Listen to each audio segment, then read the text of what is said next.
Selat Hormuz kembali berada di level siaga tinggi. Ini bukan sekedar jalur laut sempit, tapi jalur vital dunia, tempat sebagian besar minyak global lewat setiap hari.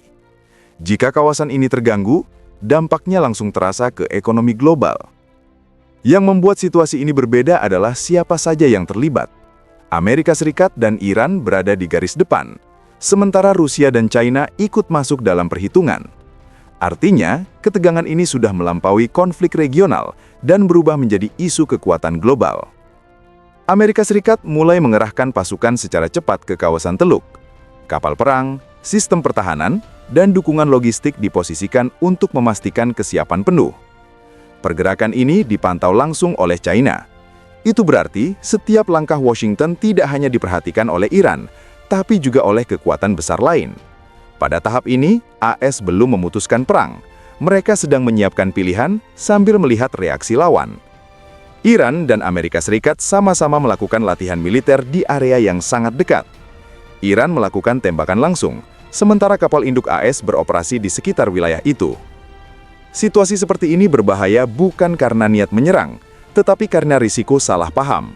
Dalam kondisi tegang, satu manuver yang dianggap agresif bisa memicu respons militer yang tidak direncanakan. Di tengah semua ketegangan ini, ada satu hal penting yang tidak terjadi. Amerika Serikat tidak mengerahkan pembom strategis jarak jauh, senjata yang biasanya digunakan untuk memulai perang besar. Ini menandakan bahwa Washington masih menahan diri.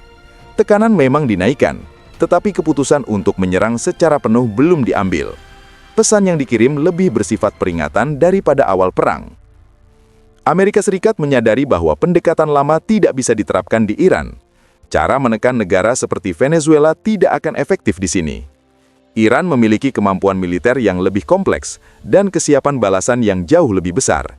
Jika perang terbuka terjadi, konflik tidak akan singkat dan dampaknya bisa meluas ke seluruh kawasan. Iran tidak menaruh kekuatan militernya di permukaan. Sebagian besar fasilitas penting berada jauh di bawah tanah, terlindung oleh lapisan batu dan bunker. Pendekatan ini dibuat dengan satu asumsi sederhana: serangan udara dari luar selalu mungkin terjadi. Tujuannya bukan mencegah serangan sepenuhnya, tetapi memastikan Iran tetap bisa membalas meskipun diserang terlebih dahulu. Ini membuat setiap rencana serangan cepat menjadi jauh lebih rumit dan berisiko. Pertahanan udara Iran kini jauh lebih siap dibanding sebelumnya. Sistem-sistemnya saling terhubung dan saling menutup celah, hasil dari pembelajaran atas serangan yang pernah terjadi beberapa bulan lalu. Selain bertahan, Iran juga menyiapkan kemampuan menyerang. Rudal dan drone disiapkan dalam jumlah besar. Strateginya bukan satu serangan besar, tetapi serangan bertahap yang terus menekan lawan dalam waktu lama. Amerika Serikat menetapkan batas yang jelas. Jika ada tindakan yang dianggap mengancam kapal, pesawat, atau personil AS, respon cepat akan dilakukan.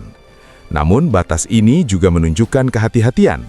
Washington ingin mencegah kejadian tak terduga, bukan memulai perang. Garis merah ini dibuat agar kedua pihak tahu sampai di mana mereka bisa bergerak tanpa memicu konflik terbuka. Masalahnya, batas tersebut tidak selalu jelas di lapangan. Iran diizinkan beroperasi di perairannya sendiri, tetapi setiap manuver yang dianggap tidak aman bisa dipersepsikan sebagai ancaman.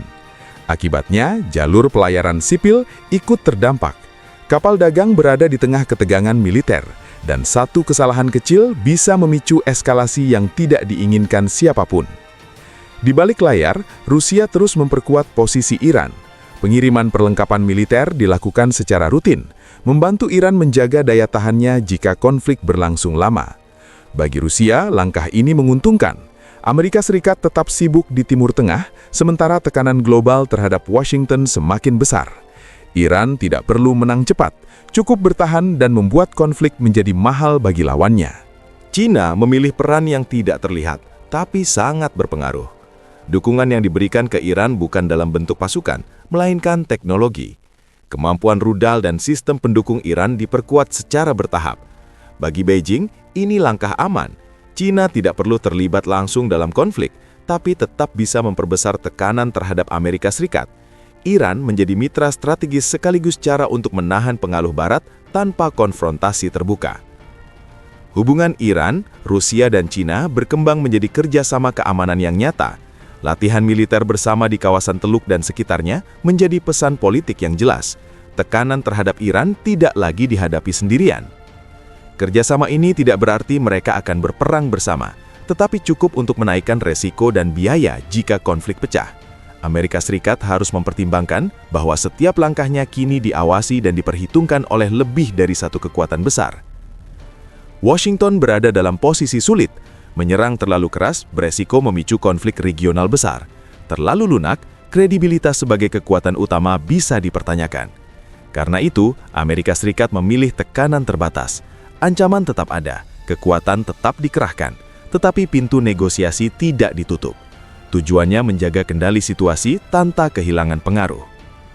Iran juga bermain di dua jalur. Di satu sisi, kesiapan militer terus ditunjukkan agar lawan tahu bahwa serangan akan dibalas. Di sisi lain, jalur diplomasi tetap dibuka. Pendekatan ini memberi Iran fleksibilitas. Jika situasi mereda, negosiasi bisa dilanjutkan. Jika eskalasi terjadi, Iran sudah siap secara militer dan psikologis. Kesimpulannya, kawasan ini belum masuk perang, tetapi juga belum aman. Amerika Serikat menahan serangan besar. Iran bersiap menghadapi kemungkinan terburuk dengan dukungan Rusia dan Cina. Kondisi saat ini adalah kebuntuan militer yang sangat rapuh. Resiko terbesar bukan keputusan perang, melainkan kesalahan perhitungan. Satu insiden kecil di laut atau udara bisa menjadi pemicu konflik yang tidak direncanakan. Di Selat Hormuz, semua pihak sudah siap. Yang masih ditunggu hanyalah apakah ketegangan ini akan mereda atau justru meledak tanpa sengaja.